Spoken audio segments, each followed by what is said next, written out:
Enggak, yang ibu-ibu berdiri aja, ya, ibu berdiri aja.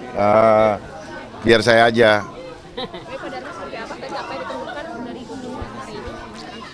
Enggak, saya baru datang, ya, tapi saya udah menemukan banyak hal ya, bahwa banyak di sini adalah pusatnya pedagang industri tempe dan tahu.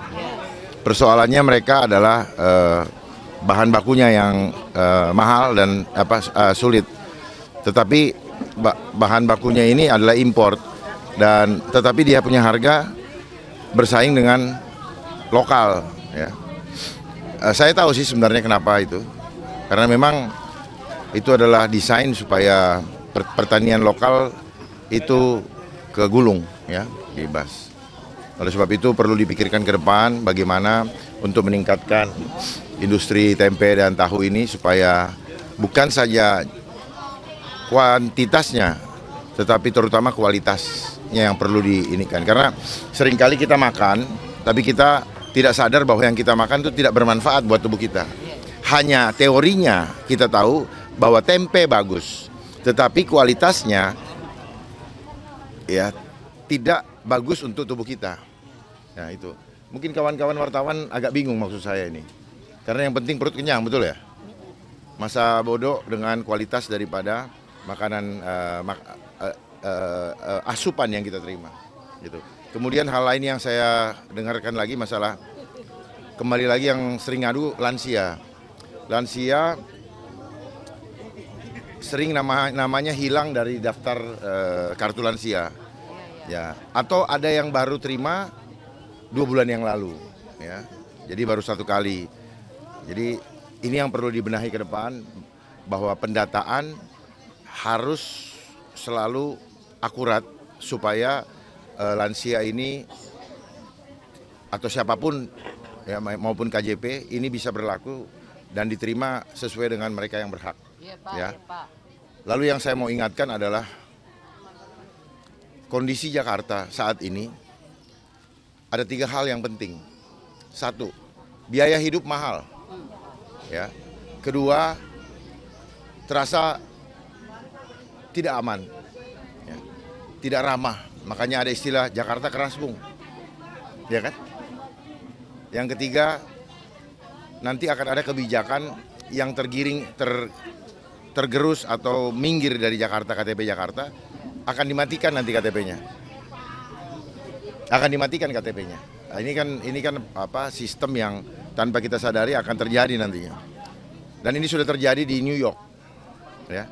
Di New York sudah terjadi, di mana biayanya mahal, kehidupannya, daerahnya tidak aman, dan kebijakan yang lain adalah begitu dia bergeser ke luar Jakarta, maka otomatis KTP-nya nanti akan di nonaktifkan. Dan solusi yang akan diambil tentunya adalah apa? WFH, work from home. Jadi fenomena work from home adalah bagian daripada strategi untuk kelumrahan orang yang bergeser keluar dari Jakarta karena biaya hidup yang mahal. Itu akan menjadi solusi yang akan terjadi nantinya. Ya, itu.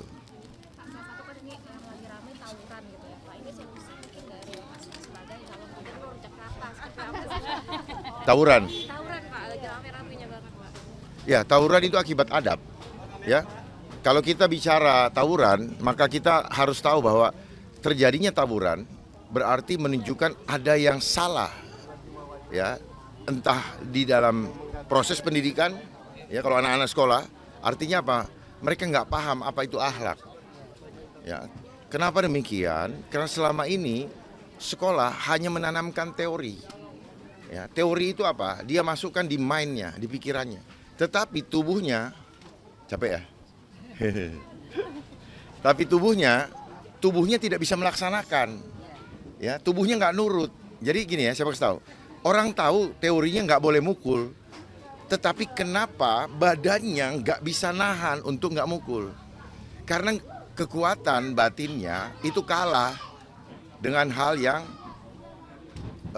nafsu yang batil. Oleh sebab itu, solusi aman adalah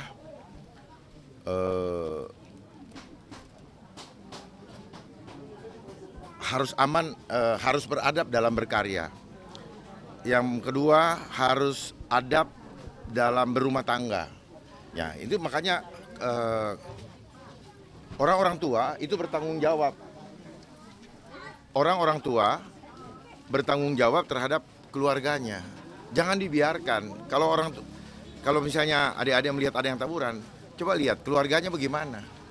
Keluarganya beres tidak? Paham ya? Keluarganya beres tidak? Nah, lalu apa? Beradab dalam bermasyarakat, adab dalam bermasyarakat. Nah, hal-hal itu terus jaga juga adab diri. Jadi seringkali Mbak, ya pertanyaannya Mbak mengatakan kenapa? Bagaimana nih tawuran? Padahal itu terjadi akibat manusianya yang tidak paham adab. Harusnya kan kalau sudah punya adab,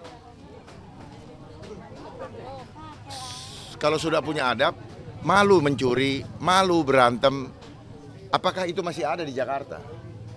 Ya, malu melakukan hal-hal yang tidak terpuji, itu adab, gitu. Saya berharap semoga pertanyaan Mbak itu Mbak maknai yang saya maksud, gitu. Ada nggak di antara keluarga Mbak yang suka tawuran? Tidak ada. Nah, kalau semua keluarga berpikir demikian, maka harus dijaga mulai dari mana? Rumahnya, bukan dari mana-mana. Jelas ya? Pak Dharma kemarin Nanti dulu, saya ingin setiap statement saya itu diendapkan dan dimaknai. Ya, jangan setiap orang, ini namanya komunikasi. Gitu. Begitu saya tahu, kalau perlu tanggapin dulu. Gitu. Jadi jangan masing-masing ini, supaya dapat dulu nih makna kenapa tawuran. Tawuran ini terjadi karena ketidakbahagiaan di dalam batin seseorang disebabkan oleh banyak hal yang membuat mereka mencari aktualisasi diri. Untuk apa? Ya untuk menunjukkan bahwa dia lebih hebat. Padahal itu hanya untuk mengisi batin dia yang kosong. Oleh sebab itu batinnya harus diisi dengan adab. Ingat bagaimana nilai-nilai yang disampaikan oleh orang tua kita.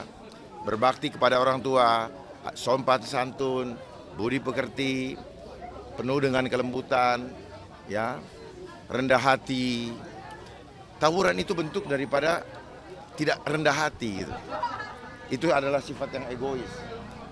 Ya, karena yang dipukul itu adalah apa? Punya orang tua. Yang dipukul juga ini ciptaan Tuhan. Coba kalau punya pemahaman yang demikian, nggak akan kita melakukan itu. Ya. Jadi saya mau kasih titip pesan adalah lakukanlah segala sesuatu bukan untuk dirimu, tetapi seperti kamu sedang melayani Tuhan. Maka tidak akan ada tawuran. Ya. Nah, oleh sebab itu perlunya bina adab supaya kita semua bisa paham bagaimana kita harus berperilaku di dalam lingkup keluarga, lingkup masyarakat, dan diri sendiri supaya apa yang kita harapkan Jakarta ini akan aman kalau indah adabnya. Ya. Jadi Jakarta nggak akan pernah aman. Jakarta tidak ada gunanya segala macam yang dipromosikan kalau rasa aman itu tidak ada. Maka kalau rasa aman tidak ada, maka kehidupan di Jakarta akan tidak nyaman.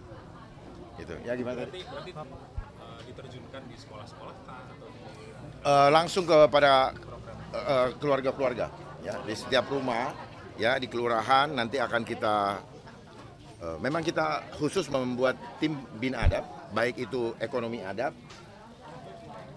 apapun yang sifatnya adab, istilah saya apa ya terminologinya, tim ekonomi adab. Nah di situ udah include semuanya, ya udah include. termasuk penanganan kekerasan Mulai di sekolah. otomatis kan kita akan ketemu ya ekonomi kita iniin, kita akan ketemui, kita akan menemukan ya kita akan menemukan hal-hal yang seperti tadi di dalam rumah mereka, kan kita akan bisa mengidentifikasi apa-apa saja yang diperlukan. Nanti tim pembina adab ini ya akan didampingi oleh ahli untuk meliterasi masyarakat, lalu nanti dilanjutkan oleh guru-guru honorer yang menjadi tim utama dari tim ekonomi adab gitu. Ya, tim bina adab ini sebenarnya dalam satu skup adalah tim ekonomi adab. Karena Jakarta ini aman kalau ekonominya aman, tapi ekonomi yang beradab. Ya, bukan ekonomi yang ugal-ugalan, bukan kemakmuran yang didapatkan dari hasil tipu menipu atau korupsi dan sebagainya. Dan rakyat tidak mengerti cara-cara yang seperti itu sebenarnya. Rakyat hanya mencontoh dari yang sudah pakar dalam hal tipu menipu. Ya, saya mau kasih tahu. Semua orang tahu bahwa teori korupsi tidak boleh, betul? Tapi kenapa sudah tahu di benaknya tetap dilakukan? Apa penyebabnya? Kira-kira apa penyebabnya? Saya mau ngajak berpikir. Orang udah tahu bahwa mukul nggak boleh. Tapi kenapa tetap dilayangkan tuh pukulan? Saya ngajak berpikir. Berarti ada sesuatu yang kontrol di dalam diri kita yang belum mampu kita lakukan. Karena apa? Hanya baru sebatas teori. Oleh sebab itu perlu adanya dibina, dilatih dari hari ke hari sehingga menjadi suatu kebiasaan. Pola pikir yang berubah akan menghasilkan perbuatan. Perbuatan yang dilanjutkan terus-menerus akan menjadi kebiasaan. Kebiasaan yang diteruskan akan menjadi karakter. Dan karakter yang diteruskan akan menjadi budaya, akan menjadi adab. Itulah kunci ketahanan budaya, adanya di adab. Tapi udah ada gambaran kasar mengenai alokasi anggaran yang akan Bapak keluarkan untuk program Enggak. adab ini. Berapa persen mungkin Pak dari APBD gitu? Sekarang kita lihat saja yang dibutuhkan masyarakat berapa banyak yang belum bekerja. Ya. Jadi saya tidak akan menyampaikan dulu berapa persen karena kita perlu menghitung, ya, menghitung dengan jelas langkah demi langkah karena tugas kami hanya 5 tahun. Oleh sebab itu penggunaan anggaran jangan dihitung sekarang, tapi prioritaskan mana yang dibutuhkan untuk menyelamatkan rakyat dulu. Ya. Misalnya, ya, berapa persen untuk pendidikan udah jelas nih. Ya, berapa persen untuk kesehatan. Jadi kita dahulukan bagaimana rakyat perutnya aman dulu. Kasih kerjaan, lalu carikan kerjaan, ya di mana dengan jaminan babe, lalu berdayakan setiap kampung menjadi kampung wisata supaya ada pangan mandiri dan sebagainya. Dan ada pertemuan di balai rakyat, balai gotong royong untuk melatih, ya, rakyat supaya bisa mampu membuat industri di rumahnya masing-masing, semacam workshop itu. Penegasan saja Pak tadi terkait ada nanti pembinaan akhlak tadi. Ini nanti yang Adab. Dan nanti yang akan dikerahkan tadi kan sempat dikatakan Guru honorer sebagai juru apa namanya, ujung tombaknya, guru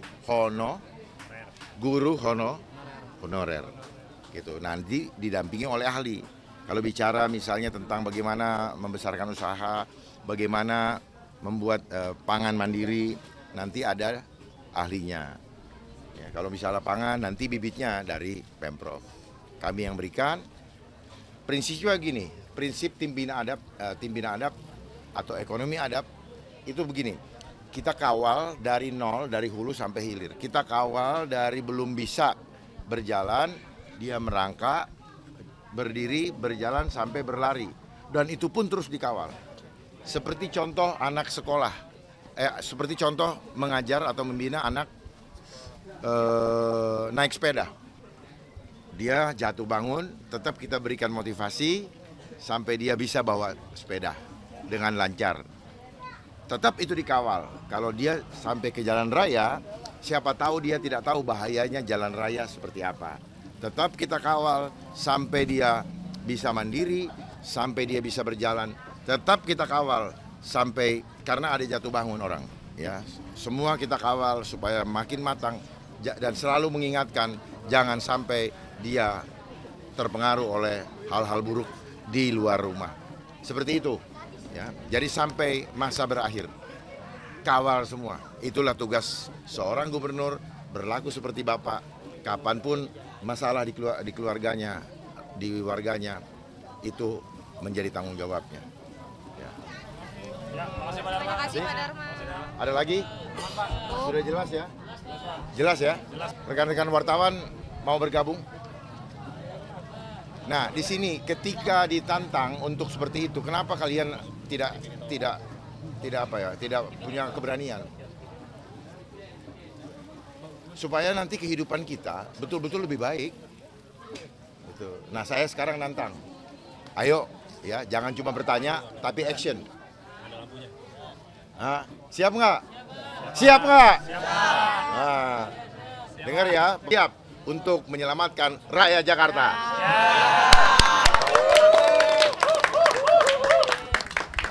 Iya, hanya rakyat bersatu yang bisa.